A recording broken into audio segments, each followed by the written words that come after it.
Hello, and welcome back to the next episode of the Perfectly Imperfect Spiritual Podcast.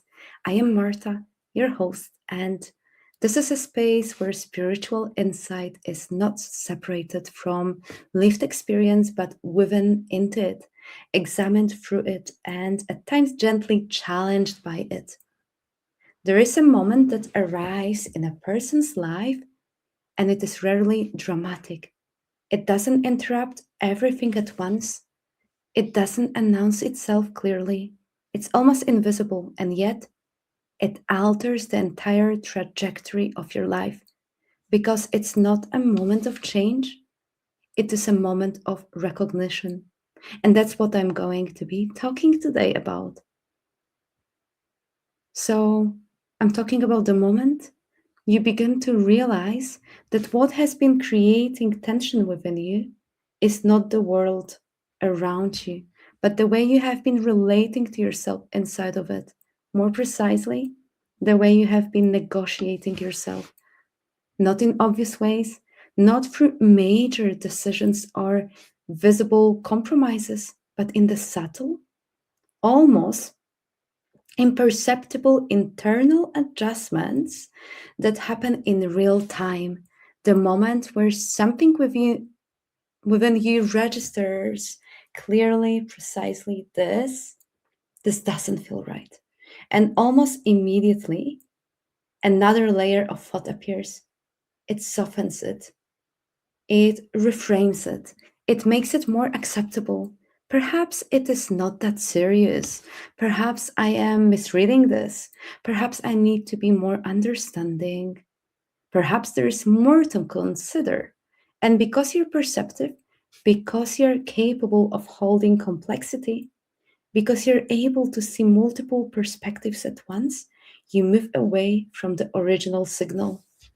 Not because you lack awareness, but because you override it. And this is where the experience becomes more intricate, because what looks like emotional intelligence, what feels like maturity, what is often described as flexibility, understanding, or depth, can in reality become something else entirely, a refined form of self negotiation. And I want to be very precise here. This is not about whether you can speak. This is not about whether you have done the work. And this is not about whether you understand yourself. This is about what happens inside you at the exact moment where staying with your own truth becomes uncomfortable. Because discomfort has a gravitational pull. And unless you're deeply anchored within yourself, your attention will move outward into the other person's experience, into their emotions, into their perspective, into the relational dynamic, into the subtle, often unconscious question, what is required here for this to remain intact? And the moment that question becomes more important than your own internal reference point, you have already left yourself. Not dramatically, but precisely. And this is why it is so difficult to recognize, because nothing looks wrong. You're still present, you're still engaged, you're still responding, but internally, you have shifted away from yourself. And this is where something deeper begins to unfold. Because the longer this pattern continues, the more you begin to lose something that is far more important than any external situation. You lose the precision of your own perception. You stop trusting the first signal. You begin to rely on reinterpretation. You start questioning what was initially clear, and over time, you no longer know whether something is genuinely unclear or whether you have trained yourself not to listen. And this is a much deeper form of disconnection, not from others, but from yourself. And this is why awareness alone is not enough.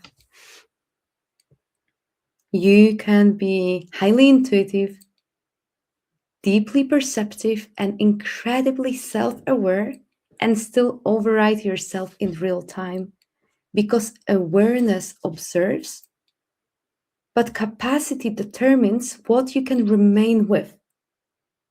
And this is where we need to slow down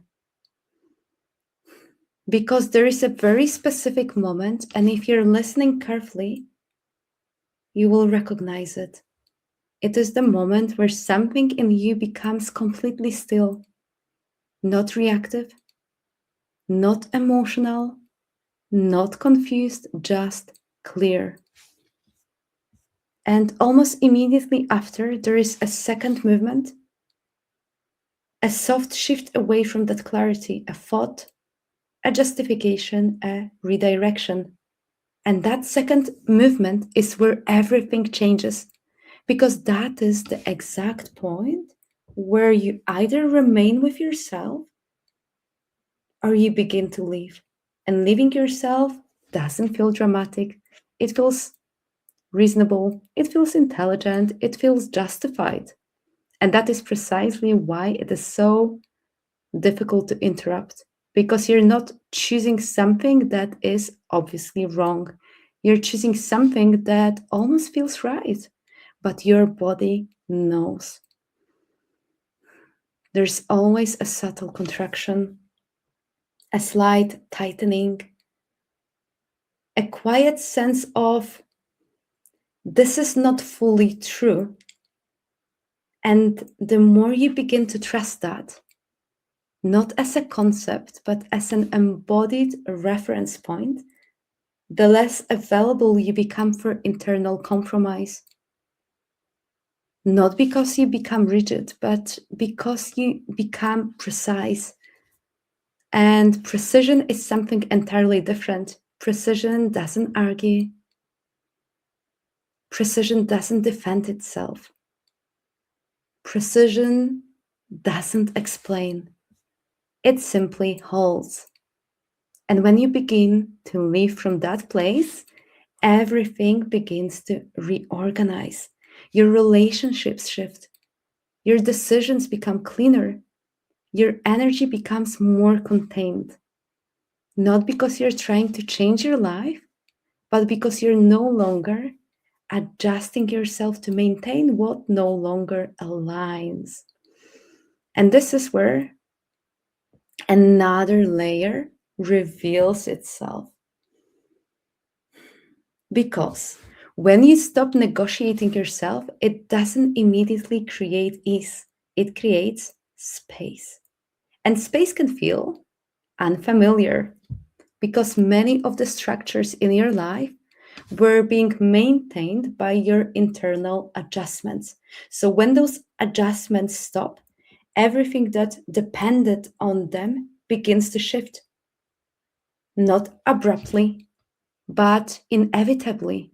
And this is where many people return to old patterns, not because they don't know, but because what follows honesty is reorganization of relationships, of expectations, of dynamics.